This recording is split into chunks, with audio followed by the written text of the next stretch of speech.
Dear students, today's topic of demonstration is fourth ventricle. You know, fourth ventricle is the cavity of hindbrain. Here you see, hindbrain consists of pons, medulla and cerebellum.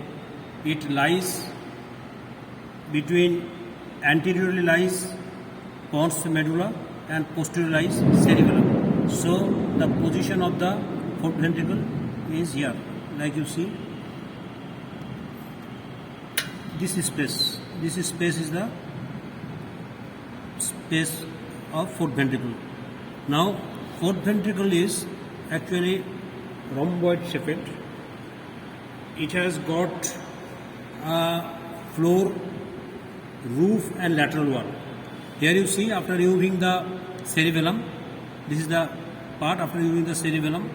Here you see, this part is the part of the midbrain.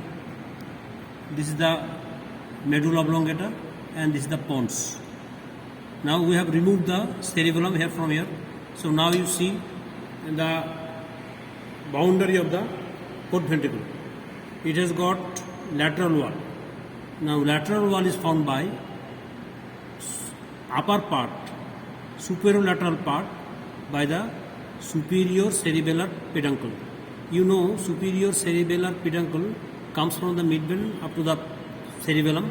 So the superior cerebellar peduncle. That part is inferior cerebellar peduncle. It connects the medulla with the cerebellum. Upper part is formed by the superior cerebellar peduncle, but at its lower margin, here you see, this raised area is the gracile tubercle and above cuneate tubercle. So inferolateral wall is formed by inferior cerebellar peduncle, then cuneate tubercle, then gracile tubercle. So this is the inferolateral wall, and this is the superolateral wall. Now floor and roof. Roof is formed by there is a tent-shaped roof. It is upper and lower part. Upper part is formed by superior medullary velum. That superior medullary velum actually white matter. Here you see, this is the midbrain. Here you see, this part is called superior medullary velum. Like this, it is going into the white core of the cerebellum.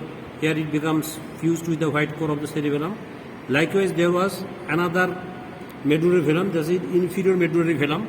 That inferior medullary velum is very thin structure, so it is not actually visible here. Some part may be found. Here you see this part. It is the part of the inferior medullary velum.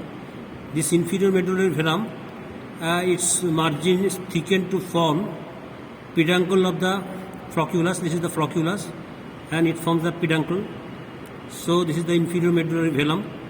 Now, inferior medullary velum actually non-nervous structure. It is formed by the ependyma and the pyometer. Now, after roof, let us see the floor, which is most important. Floor is, it is rhomboid shaped. Here you see it is rhomboid shaped. Now let us see the structures on the floor of the fourth ventricle. Here you see, this is the median sulcus. This is the median sulcus. Another sulcus is there. Here you see this sulcus. This sulcus is the sulcus limitans. This is the sulcus limitans. And just by the side of the median sulcus, this raised area is known as medial eminence. This is the medial eminence. Now let us see, there are two depression along the sulcus limitans, that is called, superior one is called superior fovea and inferior one called, here you see it is the superior fovea and it is the inferior fovea. So it is along the sulcus limitans. Now at the level of the superior fovea, this area, raised area, is known as facial colliculus. In this specimen, it is to some extent prominent. This is the superior fovea. So this area is called facial colliculus. This facial colliculus actually it is formed by the deep to the facial colliculus lies the sixth nerve nucleus, cranial nerve nucleus, that is abducent nucleus, and it is looped by facial nerve fiber. So this is called facial colliculus. Now here you see it is here prominent. Here you see the sulcus limitans. Here you see it has passing medially and meeting the median sulcus. So two angle has been formed. Here you see this angle is called triangle is formed. This triangle is formed vagal triangle. Medial one is the hypoglossal triangle and lateral one is the vagal triangle. So there are two triangles, two important triangles. Medial one is the hypoglossal, lateral one is the vagal triangle. Deep to this lies the nucleus of the vagus nerve, glossopharyngeal and cranial accessory. And another area here you see just at the lower part of the vagal triangle and above the gracile tubercle,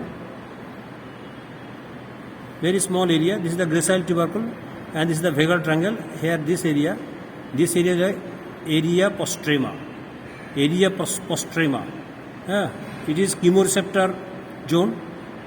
If there is any emetic material in the blood, it causes vomiting. And now at the level of the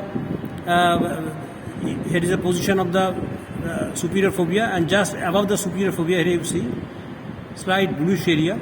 This bluish area is known as locus ceruleus.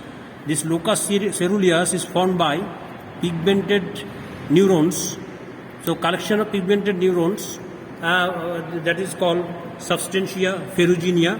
This substantia ferruginea imparts this bluish color, and this area is known as locus ceruleus. So these are some important features. Now the lateral part, here you see the, as it is rhomboid shaped, here you see this lateral part. This part is the vestibular area. So vestibular area actually contributes by both by the pons and medulla. This is the vestibular area. Now the intact fourth ventricle, this lateral angle actually it passes over this part is known as inferior peduncle. It passes over there and it forms the lateral discs which opens into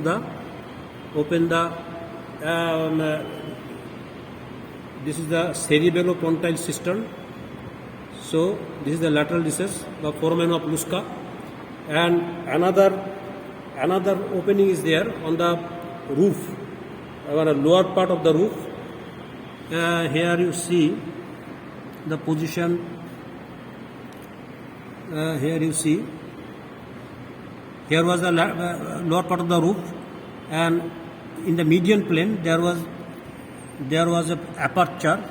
The position of the aperture is like here, that is called foramen of Magendie, which lies in the median plane of the inferior medullary velum, which forms the lower part of the roof of the fourth ventricle. So this is the position of the foramen Magendie. Now this is about the fourth ventricle. Now the connection of the fourth ventricle. Above you see this is the midbrain.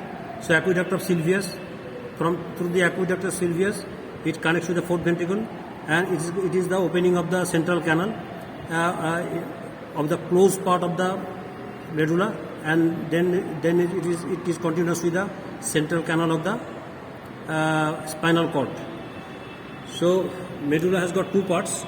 Lower part is closed part, upper part has formed the lower part of the fourth ventricle, from the fourth ventricle, and laterally it passes through the foramen of Lusca into the subarachnoid space, and on the median plane, and posteriorly through foramen magendai, it also connected with that is subarachnoid space, or here the cerebellomedullary system or cisterna magna. So this is the connection of the fourth ventricle. So that is about the fourth ventricle.